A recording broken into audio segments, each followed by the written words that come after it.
જીસીએમએમએફના chairman પદને લઈ સૌથી મોટા સમાચાર। જીસીએમએમએફના ચેરમેનના પદને લઈ દૂધ સંઘના સૂત્રોનું આંકલન। જીસીએમએમએફના ચેરમેનનું પદ મહેસાણાને મળી શકે છે। મહેસાણાના ઇતિહાસમાં પ્રથમ વખત આ પદ મળે તેવી શક્યતા છે। જીસીએમએમએફનું ચેરમેન પદ સૌરાષ્ટ્રને મળી શકે છે।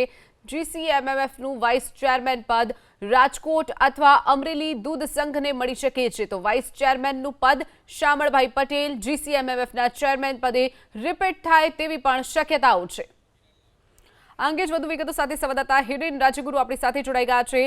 હિરેન, જે રીતે જીસીએમએમએફની આજે ચૂંટણી છે, ચેરમેન અને વાઇસ ચેરમેનનું પદ મળી શકે છે, કેવા એંધાણો વર્તાઈ રહ્યા છે હિરેન?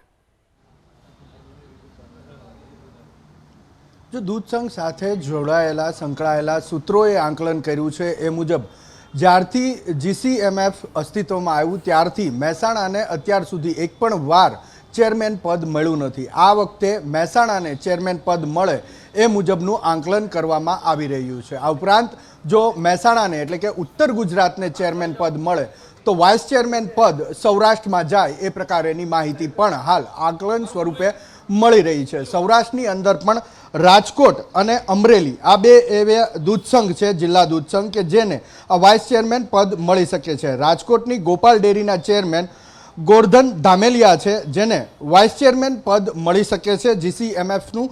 બીજી તરફ અમરેલીની અમર ડેરીના ચેરમેન અશ્વિન સાવલિયા, જેને આ પદ વાઇસ ચેરમેન પદ મળે તેવી પૂરેપૂરી શક્યતા સામે આવી છે। ચેરમેન પદને લઈને જે આંકલન કરવામાં આવ્યું છે એ મહેસાણા દૂધસાગર ડેરીના ચેરમેન અશોક ચૌધરી જીસીએમએફના નવા ચેરમેન બને તો નવાય નહીં। એક શક્યતા એવી પણ છે કે શામળભાઈ પટેલ જે સાબર ડેરીના ચેરમેન છે એ જીસીએમએફના પણ ચેરમેન અત્યારે છે, વર્તમાન ચેરમેન। નવી ચૂંટણી 11 વાગે થાય ત્યાં સુધી તે રિપીટ થાય તેવી પણ શક્યતા છે। જો કે એ રિપીટ ન થાય તેની પાછળના મુખ્ય બે કારણો છે। એક તો તેમની આ બીજી ટર્મ છે, 2.5 વર્ષની ટર્મ હોય છે, 5મું વર્ષ તેમનું ચાલે છે, એટલે રિપીટ ન થાય એ સૌથી મોટી શક્યતા છે। બીજી સૌથી મોટી શક્યતા કે પોતાના જ દૂધ સંઘમાં એટલે કે સાબર ડેરીની અંદર પશુપાલકો તેમનો જબરજસ્ત વિરોધ કરી રહ્યા છે।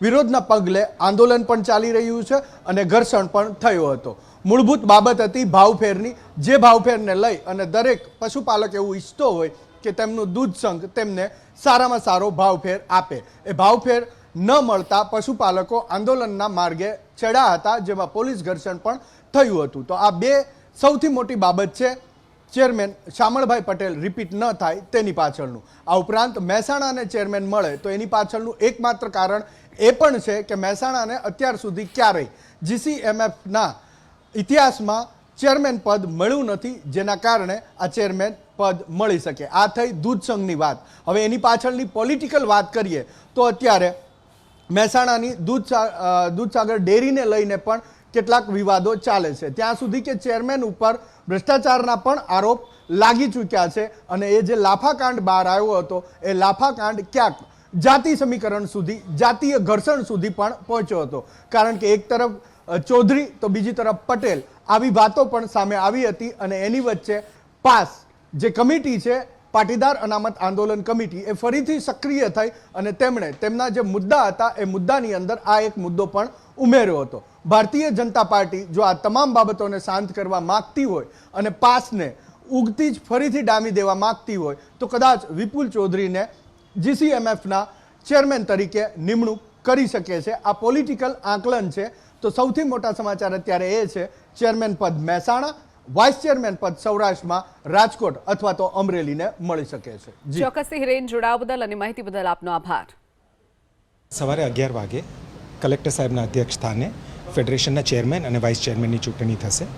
ફેડરેશનના બોર્ડ ઉપર 18 સંઘોના જે ચેરમેન, દૂધ સંઘોના ચેરમેન છે એ બોર્ડના સભ્યો છે અને તેમના વચ્ચેથી જ ચેરમેન અને વાઇસ ચેરમેનની ચૂંટણી થશે। દર 2.5 વર્ષે આ ચૂંટણી થાય છે અને 18 દૂધ સંઘના ચેરમેનો જે અમારા બોર્ડના સભ્યો છે તેમાંથી જ ચેરમેન અને વાઇસ ચેરમેનની ચૂંટણી થાય છે।